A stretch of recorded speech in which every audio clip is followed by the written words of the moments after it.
और कई बच्चों के कमेंट्स हैं कि कुछ चैप्टर्स जो है अधूरे पड़े हैं उनको पूरा किया जाए, तो मैंने कहा ठीक है आज से अपन उन चैप्टर्स को पूरा करते हैं। थर्ड चैप्टर आपका अधूरा पड़ा है इलेक्ट्रिक पोटेंशियल का, और सिक्स्थ चैप्टर आपका पड़ा है इलेक्ट्रिकल सर्किट्स का। ओके, तो आज हम बात करने वाले इलेक्ट्रिक पोटेंशियल पार्ट 5 में। इलेक्ट्रिक पोटेंशियल जो है ना आपका, ये इलेक्ट्रिक फील्ड का ही मेजरमेंट है, बट ये स्केलर है, और इलेक्ट्रिक फील्ड आपका वेक्टर क्वांटिटी है। ओके, इलेक्ट्रिक पोटेंशियल जो है ना हमने आपको पॉइंट चार्ज की वजह से बताया था, आप ध्यान से समझ सकते हो। V equal to KQ upon R। Okay, ये जो KQ अपॉन R है ना, ये इलेक्ट्रिक पोटेंशियल है किसकी वजह से? पॉइंट चार्ज की वजह से। किसकी वजह से? पॉइंट चार्ज की वजह से। सपोज दैट कि यहाँ पे कोई भी पॉइंट चार्ज है आपका, ठीक है ना, और इस कितना चार्ज है? Q। इससे R डिस्टेंस पे यहाँ पोटेंशियल होगा, वो क्या होगा? KQ upon R। ओके, अब इसमें प्रॉब्लम क्या है? देखो V जो है ना आपकी, वो स्केलर क्वांटिटी है। V क्या है? स्केलर क्वांटिटी है, और ये चैप्टर इजी चैप्टर है इलेक्ट्रिक फील्ड का। इलेक्ट्रोस्टैटिक्स का सबसे इजी चैप्टर ये है। ये इजी इसलिए है क्योंकि जो V है वो स्केलर क्वांटिटी है, और आपको पता है स्केलर क्वांटिटी को ऐड करने के लिए हमें किसी भी टाइप की डायरेक्शन की रिक्वायरमेंट नहीं होती है। कहीं भी अगर आपको टोटल इलेक्ट्रिक पोटेंशियल फाइंड करना होता है तो आप डायरेक्ट ऐड करो विद साइन। हाँ, एक चीज और हमने आपको बताई थी कि ये जो फॉर्मूला है, इस फॉर्मूले में जो Q की वैल्यू रखी जाएगी वो विद साइन रखी जाती है। अगर Q की वैल्यू पॉजिटिव है तो इस फॉर्मूले में हम Q की वैल्यू पॉजिटिव रखेंगे, और अगर इसमें Q की वैल्यू नेगेटिव है तो हम यहाँ Q की वैल्यू नेगेटिव रखेंगे। ओके, फिर इसके बाद हमने एक लेक्चर में और बताया था, अगर आप इस लेक्चर पे नए हो तो पहले पुराने लेक्चर देख लो तो ज्यादा बेस्ट होगा। एक लेक्चर में हमने आपको E में और V में रिलेशन बताया था। E इक्वल टू था माइनस dV अपॉन dr, ठीक है ना, माइनस dV अपॉन dr। ये आपका है potential gradient. dV upon dr क्या है? पोटेंशियल ग्रेडियंट है। और अगर अपन मैथमेटिकल फॉर्म में कहना चाहें, dV अपॉन dr जो है ना वो आपका differentiation of V with respect to R। ये V का डिफरेंशिएशन है, और किसके रिस्पेक्ट में है? R के रिस्पेक्ट में, ठीक है ना। तो V पोटेंशियल हो गया और dV अपॉन dr आपका डिफरेंशिएशन हो गया। ये मैथमेटिकल टूल है अपनी फिजिक्स के लिए बहुत अच्छा, ठीक है ना। फिर इसके बाद अपन बात करते हैं, ये फॉर्मूला आपको कब यूज करना है? जब आपका पॉइंट चार्ज गिवन हो, और ये फॉर्मूला आपको कब यूज करना है?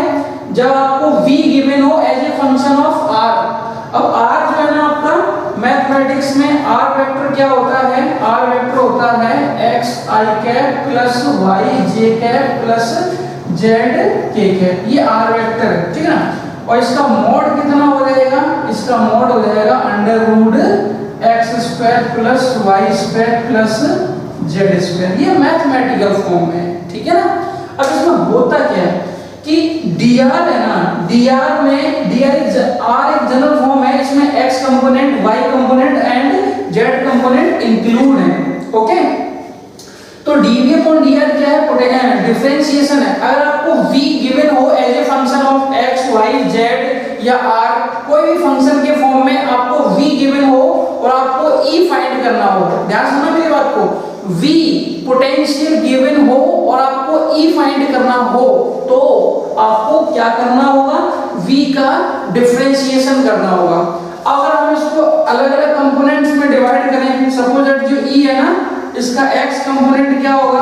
तो ये हो जाएगा माइनस डेवर v अपॉन डेवर x। आप सोच रहे हो सर ये डेवर क्या है? ये पार्शियल डिफरेंशिएशन है। पार्शियल डिफरेंशिएशन समझते हो ना? अगर आपको मैथमेटिक्स का थोड़ा सा भी ज्ञान है तो आपने सुना होगा, सपोज दैट ये कोई फंक्शन है r equal to x y z, x plus y plus z। अगर आप डेवर r अपॉन डेवर x फाइंड कर रहे हो तो यहाँ देखो r का डिफरेंशिएशन किया आपने किसके रिस्पेक्ट में?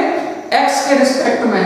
तो यहाँ जितने भी वेरिएबल्स हैं उन सब में x ही वेरिएबल होगा, बाकी सब कांस्टेंट होंगे।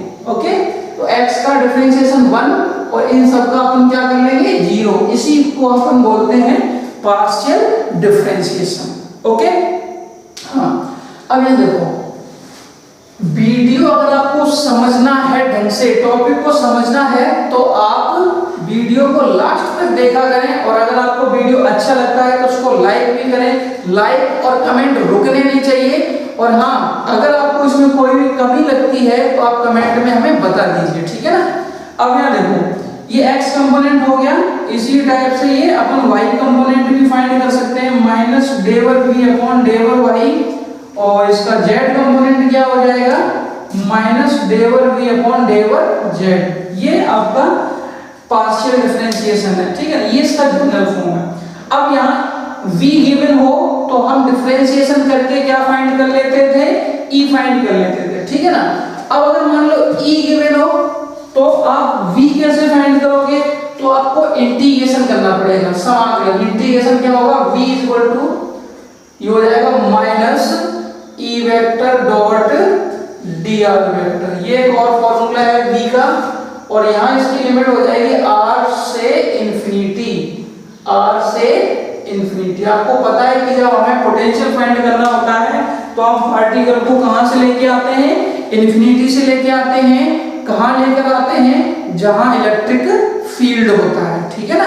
तो सपोज दैट कोई चार्ज है और उससे r डिस्टेंस पे हमें पोटेंशियल फाइंड करना है, तो हम पार्टिकल को, टेस्ट चार्ज को कहां से लेकर आएंगे, इंफिनिटी से लेकर आएंगे। कहां तक लेकर आएंगे, जहां वो पोटेंशियल है, सॉरी जहां वो पॉइंट है जहां आपको v फाइंड करना है, वो पॉइंट सपोज दैट कितनी डिस्टेंस पे है चार्ज से, r डिस्टेंस पे, तो लिमिट हो जाएगी इसकी r टू इंफिनिटी। ये फॉर्मूला आपका मोस्ट इंपोर्टेंट है। आगे चल के अपने कुछ डेरिवेशन बच रहे हैं इस चैप्टर के, उन डेरिवेशन को सॉल्व करने के लिए ये फॉर्मूला की बहुत ज्यादा रिक्वायरमेंट होगी। ओके, तो इसमें से अगर आपको कुछ अच्छा लगे तो वीडियो को पॉज करके इसको जल्दी से नोट कर लो, फिर अपन एक छोटा सा डेरिवेशन करते हैं, फिर अपन आगे चलते हैं। ओके, इसको मैं रफ कर रहा हूं, जल्दी से नोट करो।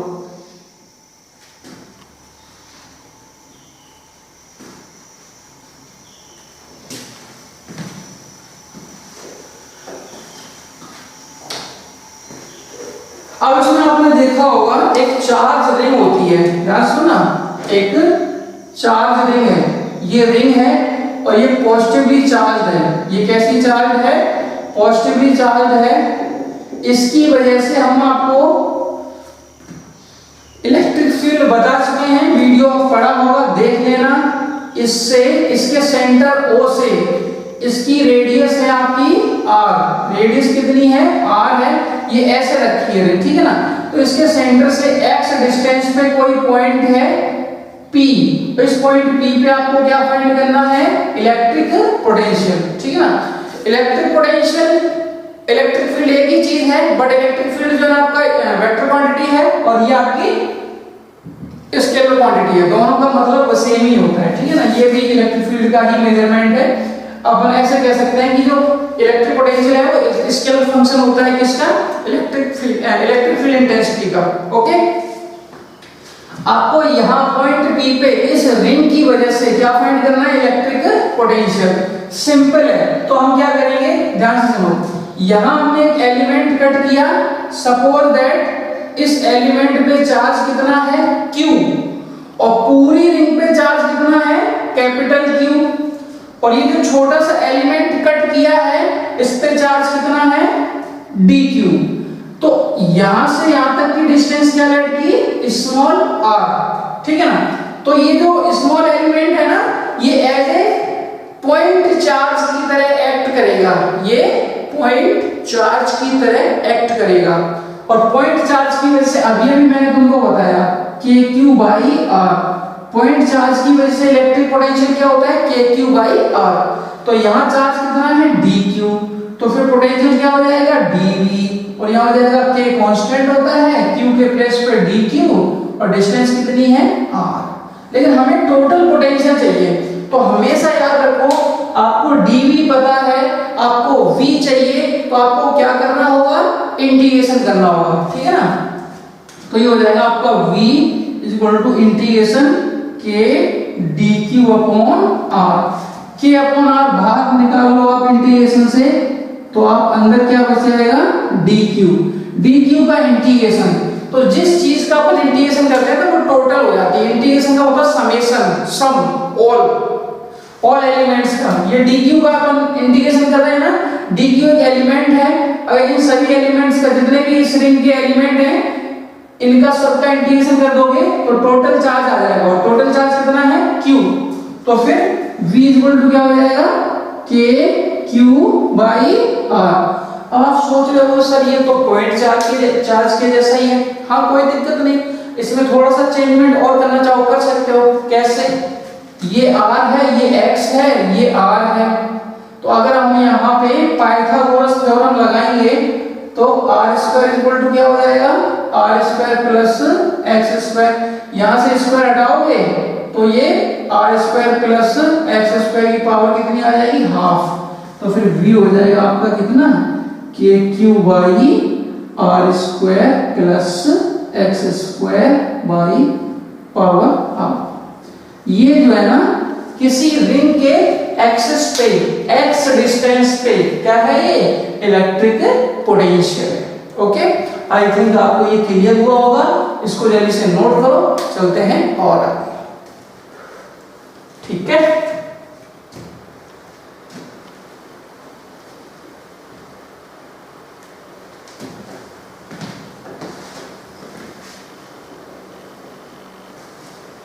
अब इसमें देखो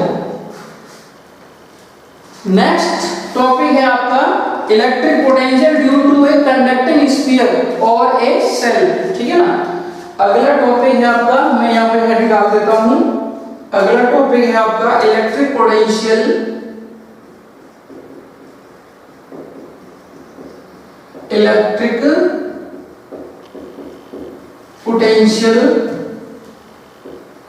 ड्यू टू ए conducting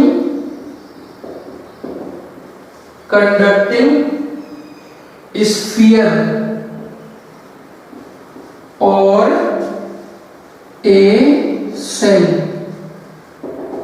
ठीक है ना, आपको क्या फाइंड करना है, इलेक्ट्रिक पोटेंशियल फाइंड करना है। क्या फाइंड करना है आपको, इलेक्ट्रिक पोटेंशियल फाइंड करना है। Okay, electric potential due to a conducting sphere और ए सेल। सेल का मतलब होता है कि ऐसा स्फीयर जो अंदर से कैसा हो, खोखला हो, हॉलो हो।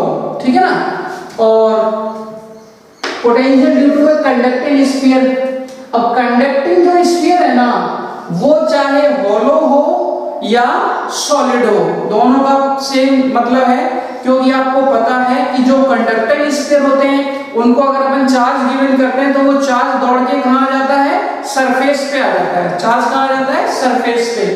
और अगर ऑलरेडी वो पहले से ही हॉलो है तो भी कोई दिक्कत नहीं, अंदर उसमें कोई मटेरियल होगा नहीं तो उसमें कोई चार्ज होगा नहीं। चार्ज नहीं होगा तो अंदर उसके कोई इलेक्ट्रिक फील्ड नहीं होगा, ये आपको पहले से ही पता है।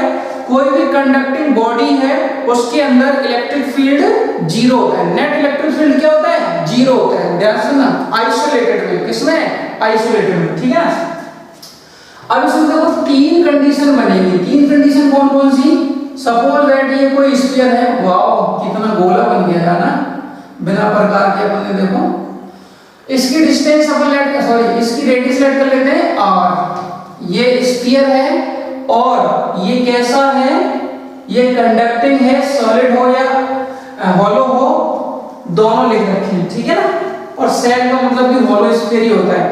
अब इस पे चार्ज डिस्ट्रीब्यूट होगा, इस पे क्या डिस्ट्रीब्यूट होगा, इस पे चार्ज डिस्ट्रीब्यूट होगा।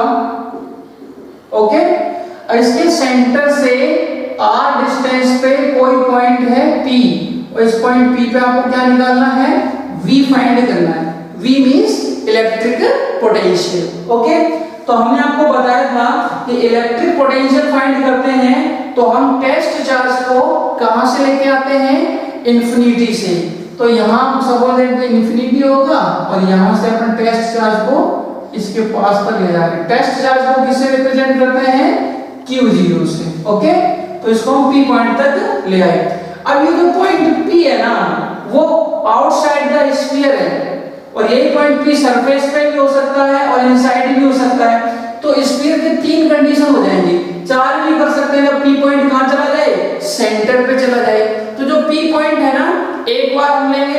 पॉइंट स्फीयर के बाहर, एक बार लेंगे पी पॉइंट स्फीयर के सरफेस पे और एक बार उसके अंदर और एक बार सेंटर पे भी ले सकते हैं, ठीक है ना। तो सबसे पहली कंडीशन क्या है, small R greater than capital R. Means क्या हुआ, ये जो स्मॉल आर है ना वो कैपिटल आर के से ग्रेटर है, मतलब point P outside the sphere है। ओके, अब इसमें देखो मैंने क्या बताया था कि यही फॉर्मूला लगना है, v equal to minus R to infinity और E vector dot D R vector. Okay, ये फॉर्मूला है किसका, इलेक्ट्रिक पोटेंशियल का। अब इसमें देखो कहां प्रॉब्लम आती है, बच्चे ये भूल जाते हैं ई की वैल्यू क्या होगी, ई की वैल्यू वही होगी जो आपने सेकंड चैप्टर में गाउसेस थ्योरम वाला जो चैप्टर हमने करवाया है उसमें आपको ई की वैल्यू फाइंड करवाई होगी स्फीयर की वजह से। जब ये पॉइंट स्फीयर के बाहर होता है तो ई की वैल्यू क्या होती है, तो हम आपको यहाँ बता दे रहे हैं। ई वेक्टर आपका होता है k q by R square into R cap. Okay, ये आउटसाइड द स्फीयर होती है, ई आउट। ओके, तो जब ई की वैल्यू यहाँ ये रखोगे तो v की वैल्यू क्या होगी, माइनस आर टू इंफिनिटी, हाँ ई के प्लेस पे क्या रखोगे, k q by R square और यहाँ R cap dot D R vector. Okay, बोलो भाई, खाना बोल दिया करो। अब इसमें देखो आर कैप और डी आर वेक्टर, इसका डॉट प्रोडक्ट क्या होगा, तो डॉट प्रोडक्ट के लिए अपन क्या करेंगे, R cap dot D R vector. Okay, तो क्या होगा, आपको ये फॉर्मूला आपने पढ़ा होगा कि भी A vector dot B vector, तो ये होता है mod of A vector mod of B vector cos theta. पढ़ा है नहीं पढ़ा, मैथमेटिक्स में पढ़ा है ना, हाँ बिल्कुल पढ़ा होगा, क्यों नहीं पढ़ा होगा, मैथमेटिक्स में ये मैथमेटिक्स में होता है। और आपको 11वीं में जब आपको वेक्टर पढ़ा होगा आपने, तो वहां पे भी वेक्टर डॉट प्रोडक्ट का फॉर्मूला होता है। ये आर कैप है, आर कैप होता है यूनिट वेक्टर और यूनिट वेक्टर का जो मैग्नीट्यूड होता है वो 1 होता है। इसको कैसे एक्सपेंड करोगे, mod of R cap mod of D R vector और cos थीटा। अब आपको पता है कि जो r और dr है ना ये एक दूसरे के अलोंग ही होंगे, dr की डायरेक्शन r की डायरेक्शन सेम होगी, तो दोनों की डायरेक्शन सेम, अरे r dr भी तो r के पार्ट है तो दोनों की डायरेक्शन सेम होगी, तो दोनों की डायरेक्शन सेम होगी तो थीटा कितना होगा, 0। थीटा कितना होगा, 0। तो यहाँ थीटा 0 रखोगे तो cos 0 की वैल्यू क्या होती है, cos 0 की वैल्यू होती है 1, इसकी वैल्यू भी 1, इसकी वैल्यू भी 1 और dr वेक्टर का क्या बच जाएगा, dr। तो इस ओवरऑल की वैल्यू क्या बच गई, dr। ओके, फिर इसके बाद अपने वापस पॉइंट उसी स्टेप पे आते हैं यहाँ, तो ये बच जाएगा आपको माइनस आर टू इंफिनिटी और k q by R square और dr। ओके, फिर क्या करोगे, k q को बाहर लिख लो इंटीग्रेशन से, तो और ये आर स्क्वायर जो है ना ये ऊपर जाएगा तो आर की पावर -2 हो जाएगी। जब आप इसका इंटीग्रेशन करोगे, दिख रहा होगा ना आपको, हाँ कोई भी दिक्कत है ना, देखो शर्माने की बिल्कुल भी जरूरत नहीं, लाइक और कमेंट रुकने नहीं चाहिए। अगर आप सीख रहे हो कुछ तो आप लाइक और कमेंट करते रहें, वीडियो को ज्यादा से ज्यादा शेयर करते रहें। और ये जो सिलेबस आपका चल रहा है ये बिल्कुल फ्री ऑफ कॉस्ट है, आपको इसका किसी भी प्रकार का कोई पैसा आपको कहीं भी देना नहीं है, ठीक है ना। अब यहाँ देखो v इक्वल टू क्या हो जाएगा, माइनस के क्यू। इंटीग्रेशन कैसे करते हैं, देखो dr का मतलब क्या है, r के रिस्पेक्ट में इंटीग्रेशन, तो यहाँ भी r है तो यहाँ भी r है तो पावर -2 है, तो इंटीग्रेशन करने का तरीका होता है जितनी पावर होती है उसमें 1 ऐड होता है और जितनी पावर है उतने का ही डिवाइड होता है, और यहाँ लिमिट हो जाएगी कितनी, infinity, r to infinity. Okay, फिर इसके बाद क्या होगा, ये -2 + 1 -1 बचेगा, घटाना तो जानते हो सब्ट्रैक्शन, तो -2 + 1 -1 बचेगा, 1 से कोई मतलब नहीं, माइनस यहाँ आ जाएगा तो ये प्लस हो जाएगा, तो ये बच जाएगा kq और ये r की पावर -1 r टू इन्फिनिटी। अब r की पावर -1 है ना, तो इसको अपॉन में भेजोगे तो 1 upon R to infinity. Okay, अब देखो लिमिट लगाना आता है क्या आपको? लिमिट कैसे लगाते हैं अपन? लिमिट लगाते हैं upper limit minus lower limit, तो 1 upon infinity minus 1 upon R, तो ये कितना बच जाएगा? Minus K Q by R. ये माइनस आ गया है, सही है।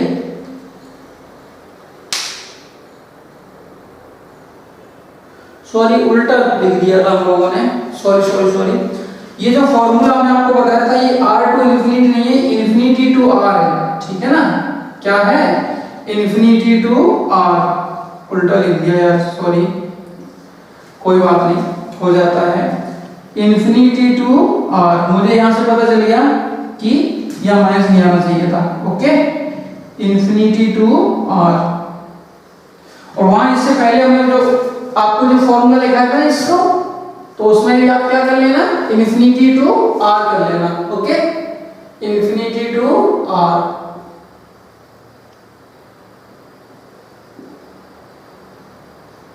अब यहां देखो, अब आर पहले आ जाएगा और इन्फिनिटी बाद में आ जाएगा।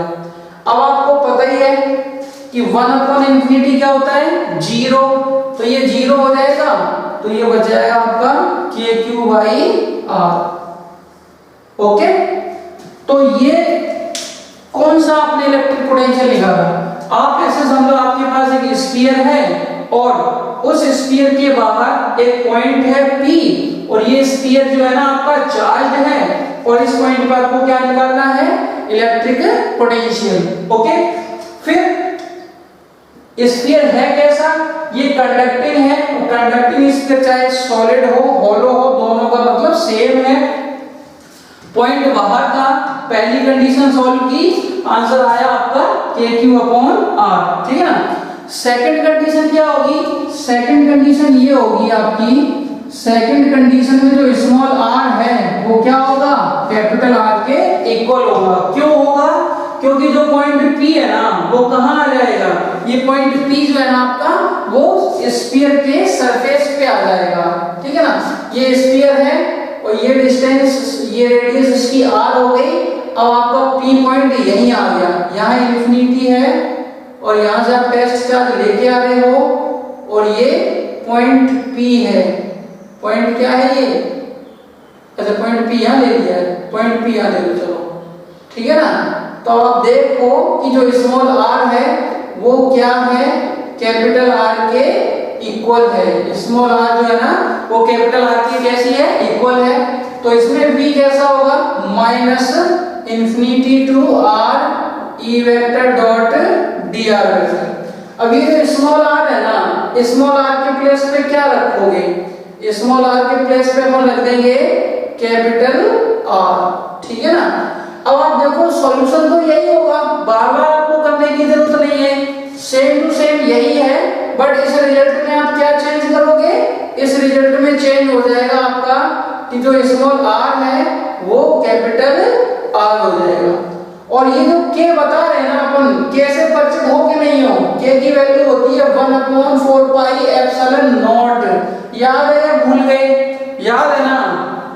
ठीक है ना?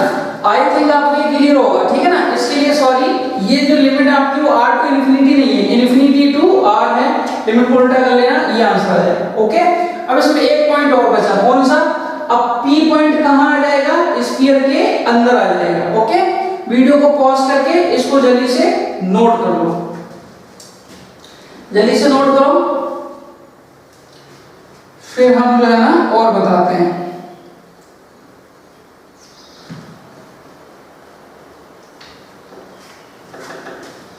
अब ये देखो थर्ड कंडीशन क्या होगी? थर्ड कंडीशन ये होगी कि जो P पॉइंट है ना, ये P पॉइंट आपका ये कहां आ गया? ये जो P पॉइंट है ये स्फीयर के अंदर आ गया।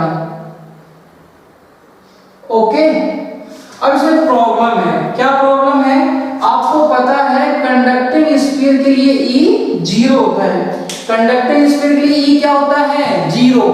और हमने आपको ये भी बताया था कि जहां E0 हो जरूरी नहीं है कि वहां V0 हो। ओके, कुछ ना कुछ होगा, हो भी सकता है और नहीं भी हो सकता है, बट ऐसे नहीं कह सकते कि भाई E0 तो V0, ऐसा कुछ नहीं है। बात समझ रहे ना? आपको हमने अभी भी फॉर्मूला लिखाया था, E इक्वल टू होता है -dV/dr, याद है या भूल गए? तो यहाँ E0 है थर्ड पार्ट में R छोटा हो जाएगा, छोटा हो जाएगा बड़े R से, ठीक है ना? तो E की जगह 0 रखोगे तो -dV/dr हो जाएगा, और dV/dr क्या हो जाएगा? 0। और dV/dr है क्या? dV/dr जो है ना वो V का डिफरेंशिएशन है। V का क्या है? ये डिफरेंशिएशन है विद रिस्पेक्ट टू R। तो किसी भी नंबर का डिफरेंशिएशन अगर 0 होता है तो वो नंबर कांस्टेंट होता है।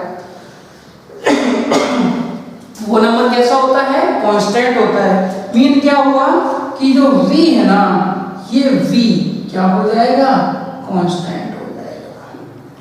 मतलब पूरे जो स्फीयर है ना, कंडक्टिंग जो स्फीयर है, कंडक्टिंग स्फीयर इसके अंदर कहीं भी इस पॉइंट पे, इस पॉइंट पे, इस पॉइंट पे, इस पॉइंट पे, इस पॉइंट पे, किसी भी पॉइंट पे आप V निकालोगे वो V कांस्टेंट होगा। वो V कैसा होगा? कांस्टेंट होगा। वो कितना होगा? वो इतना होगा। अरे सर इतना कैसे होगा? ये तो हमने सरफेस के लिए निकाला। अरे गौर से देखो, ये भी कांस्टेंट है। स्फीयर को दिया हुआ चार्ज चेंज नहीं होगा, K कांस्टेंट है और उस स्फीयर की रेडियस भी चेंज नहीं हो रही है। बात समझ रहे हो ना? तो क्या हुआ? तो हुआ ये कि जो कांस्टेंट वैल्यू है वो ये है V = KQ/R। ओके, मतलब क्या हुआ इसका कि स्फीयर के सरफेस पे भी यही पोटेंशियल होगा और स्फीयर के अंदर भी यही पोटेंशियल होगा। इस पोटेंशियल को आप सफिक्स में आउट लिख सकते हो, मतलब स्फीयर के बाहर इस पे S लिख सकते हो सरफेस पे, और इस पे E लिख सकते हो अंदर, V in। ओके, हम इसको प्रूफ करके बता सकते हैं कैसे आया। आप ऐसे समझो, V =∞ to R E vector dot dr vector. ये फॉर्मूला मैं आपको बताया था। अगर ये फॉर्मूला यहाँ लगाओगे तो ये फॉर्मूला यहाँ डायरेक्ट नहीं लग पाएगा। क्यों नहीं लग पाएगा? आप सोच के देखो, यहाँ E है, हाँ है, फॉर्मूले में E है, हाँ है, यहाँ E0 है, नहीं है, इसके अंदर E0 है, हाँ है। तो इसके दो पार्ट करने पड़ेंगे। अपन चार्ज को कहां से लेके आ रहे हैं? इन्फिनिटी तक। तो सॉरी इन्फिनिटी से लेके आ रहे हैं। तो हमने आपको स्टार्टिंग में ही बताया था, इस चैप्टर की स्टार्टिंग में, कि जब अपन किसी चार्ज को इलेक्ट्रिक फील्ड में मूव कराते हैं तो हमें वर्क डन करना पड़ता है। और हम अगर चार्ज को ऐसी जगह मूव कराएं जहां इलेक्ट्रिक फील्ड है ही नहीं तो हमें किसी भी टाइप का कोई वर्क डन नहीं करना पड़ेगा। ओके, तो हुआ क्या? हुआ ये कि हमें यहां से यहां तक हमें वर्क डन करना पड़ेगा, इसके अंदर हमें वर्क डन नहीं करना पड़ेगा। और पोटेंशियल क्या होता है? जो वर्क डन किया, तो यहां से यहां तक जो वर्क डन किया प्लस यहां से यहां तक जो वर्क डन किया प्लस दोनों का, तो यहां से यहां तक का वर्क डन 0, तो यहां से यहां तक का जितना वर्क डन होगा वही इसके अंदर क्या हो जाएगा? Electric potential. अब इसको देखो कैसे, ये जो इंटीग्रेशन है ना, इसको टू पार्ट्स में कैसे चेंज करोगे? एक पार्ट हो जाएगा इन्फिनिटी टू कैपिटल R, ठीक है ना, और एक पार्ट हो जाएगा capital R to small r। अब ध्यान से सुनना, इस सिचुएशन में देखो, कैपिटल R से स्मॉल r जा रहे हैं, कैपिटल R से स्मॉल r, मतलब हम गोले के अंदर, स्फीयर के अंदर हैं, और स्फीयर के अंदर E0, तो यहाँ E0 करोगे ना तो ये वाला पूरा टर्म 0 हो जाएगा। इस टर्म को देखो और इस टर्म को देखो, दोनों सेम हैं, तो जो उसका रिजल्ट होगा वही इसका रिजल्ट होगा। तो फिर E = क्या हो जाएगा? KQ/R। आई थिंक आपको ये क्लियर हुआ होगा, ठीक है ना? चलो इतना ही रखते हैं। अब इसमें 2-3 टॉपिक और रह गए इस चैप्टर में, फिर ये चैप्टर आपका कंप्लीट हो जाएगा। मेरे दिमाग से निकल गया था कि भाई इस चैप्टर के भी कुछ लेक्चर्स बच रहे हैं, क्योंकि मैं आगे चलने लगा हूँ, ठीक है ना? कुछ बच्चों ने बताया कि सर 3rd चैप्टर और 6th चैप्टर का कुछ बच रहा है, तो फिर मैं उसको भी फिर से रीस्टार्ट कर दिया मैंने। तो आप कमेंट जरूर करते रहिए ताकि हमें पता चले कि आप लोग देख रहे हो वीडियो लेक्चर्स को, ठीक है ना। और लाइक भी करते रहे और ज्यादा से ज्यादा शेयर भी करते रहे। अगर आपको ये अच्छा लगा हो तो इसको लाइक कर देना, इसको नोट कर लो वीडियो को पॉज करके, ठीक है ना। मिलते हैं अगले वीडियो में, तब तक के लिए धन्यवाद। देखते रहिए इसको।